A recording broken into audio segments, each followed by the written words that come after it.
the Crazy Professor.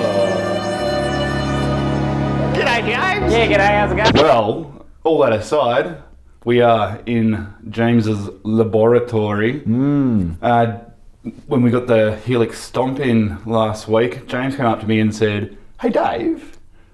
Why do guitarists get all the fun when it comes to these pedals? And he said, "I reckon I could run my Softsynth through that as an interface, through my pedal board, and utilise the effects within." And I said, "James, go for it, mate. Don't tell me about it." In Just exactly do it." those words too. And sure enough, you did. I did it.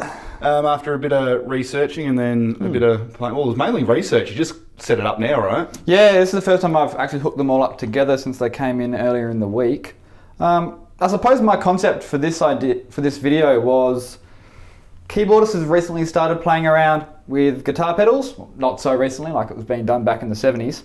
But we're seeing it a lot more. But we're now, seeing right? a lot more. Guys like Nick Semrad, Corey Henry with Earthquaker devices in particular. Yeah. People are just using cool guitar effects for keyboards. Hardware keyboards, that is. Why wouldn't you? What I haven't seen yet is people running hardware effects for software instruments. No.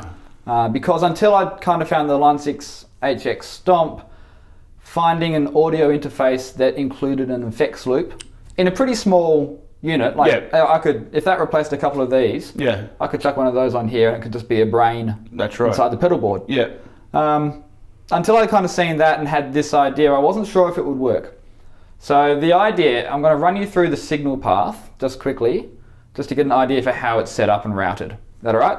Yeah, that's brilliant. Okay. We're using the Arturia Keylab 49 Mark II. We're using Ableton as our DAW. Yeah, Sweet. Ableton's the DAW. And the Arturia V collection. V collection, all available on our website, links below. Hey. We're running through the Headrush box because I was just using it in the last video. We're going to record direct out to our Zoom recorder as well. So the sound you'll hear will be a direct recording. But yeah, it sounds immaculate. We've had no pops, no glitches. Sounds nice here, Yeah, latency's good. Latency's fine, yep. Yeah. I've got a couple of different patches. One of them's a pad that'll be really kind of spacious and reverby. Yep. And then another one's a lead sound to get a bit more of that fast attack where you might notice a bit of latency issues. Yep. So far, I haven't seen anything. Cool. So I'm going to get on camera duty and hand it over to James. Okay. How'd you set it up, James? So, signal path. We're starting with Ableton as the DAW. So that's our audio source. At the moment, I'm just running out of a couple of MIDI channels that I've got V Collection 3 instruments, or V Collection 5, so the Jupiter 8 and the Minimoog V3s. Out of Ableton, we're using the 5.6 master out. Now that's important because the HX Stomp sees DAW audio in primarily on channels 5 and 6. Cool. So if we come down here to the HX Stomp, this is where I destroy everything. Right at the start of the chain, I've changed the input to USB 5 and 6. Normally that would be the analog input, so you plug the guitar in. I want to use the USB in, so 5 and 6 in matches the 5 and 6 coming out of Ableton. From there, I go into the effects loop. This effects loop is a stereo loop if you use a Y cable, which is, say, one cable coming out to then two kind of unbalanced cables. As it is for now, I'm just running it in mono. So single cable out, over to the pedal board. Comes in at my tuner, which I'm clearly not using for this video. Out of the tuner, it runs just through the board. I won't go through that until it pops out the back of the Sans amp. Out of the Sans amp, it runs back into the HX effect. So we've used 2 out of the 6 blocks for this so far. Go the right way, good. So then I'm coming in on the return. I've also had to set the dry level from the send. I don't want it sending dry signal through to the USB or through to the output. So I've had to take that down to 0. That's fine. So I'm coming out of the return. I then have another 4 blocks I could use to put in any other effects I want after the pedal board. So if I wanted to add a compressor or one of the amp simulations from the Helix, I can do that as well. As it stands, we're going straight out the main left-right output, and then if you pop round to the back here, I'm coming out of the left mono, running all in mono at the moment, and then that's going to the Headrush unit that we're using to monitor today. How is that for the signal path, Dave? Did you follow? I was following it, thank you. It makes sense? Yeah. All right. Wizardry aside, shall we hear if it works? Yes, let's have some demos. Okay, cool. So this is the Jupiter 8, classic Roland synth.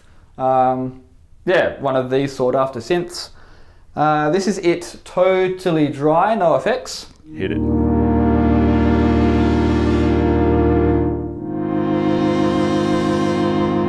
So that's the sound I was using in the intro to the video. This time it's dry, just a classic kind of buzzy pad sound. I'm going to go ahead and add a couple of effects and see if I can hear it change. So we're going to start with a reverb, that's the Boss RV6, and I'll put a bit of chorus on as well. One of the reasons I like hardware effects is you can actually get in and change all the parameters as you want them to. So it's a bit like learning to play another instrument with all the controls you can use. Real-time control. Real time, and it saves your CPU power. Yes. Putting big digital reverbs, if anyone's been playing around with plugins on reverbs, yeah, CPU heavy, especially when you're running them live.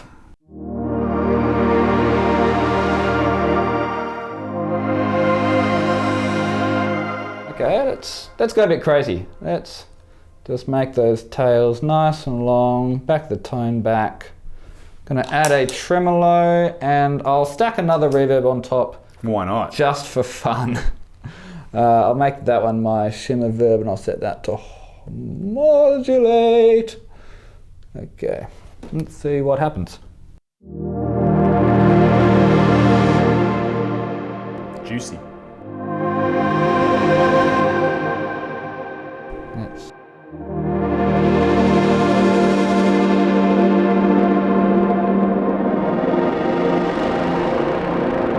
Oh yeah.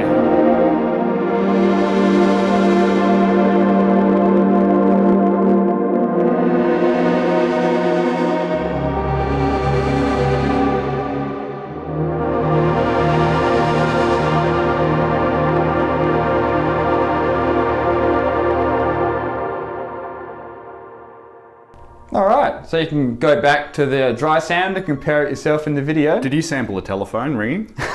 Yes, that is a sample telephone ringing, Dave. Where the hell's that coming I from? don't know. You can go back and listen to the dry sound back from earlier on in the video, and then you can compare that to the pedal signal then. But I think, yeah, using the effects is a handy thing using live. So, maybe a more attacky sort of sound. More attacky lead? Sure. Let's see how we're going latency-wise. I haven't heard any artifacts yet.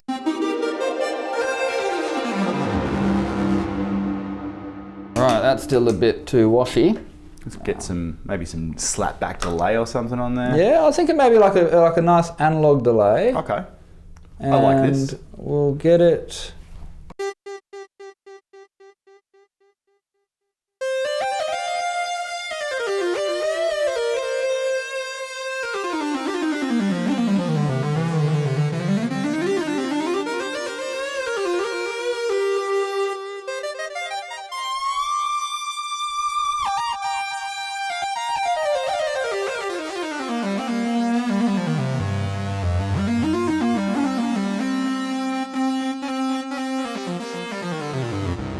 Let's see how we go popping in some HX effects. Yeah, right.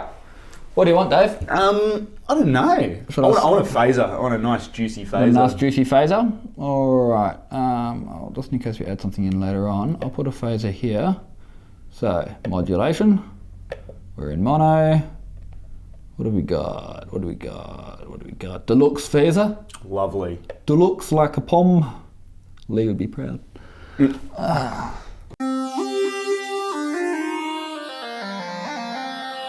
Assigning it to a pedal. We could do that. Yeah, it's a capacitive touch, so I can hold that down, push OK. Cool.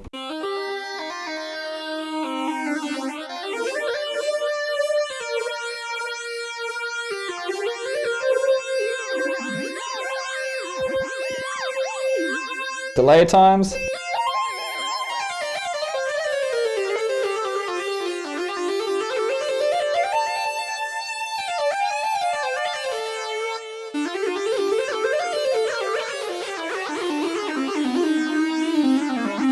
Not hearing any latency.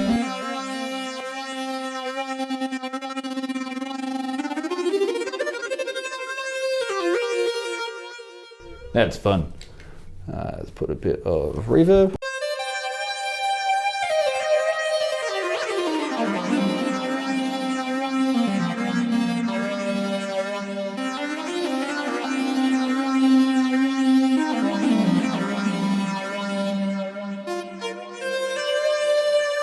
Well, Yeah.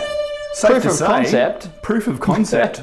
Proven. Proved. Yeah, if you're a keyboardist using Softsynths live and you like having toys, then the HX Stomp is a great interface for getting back and forth between keyboards, Softsynths, toys. Well, yeah.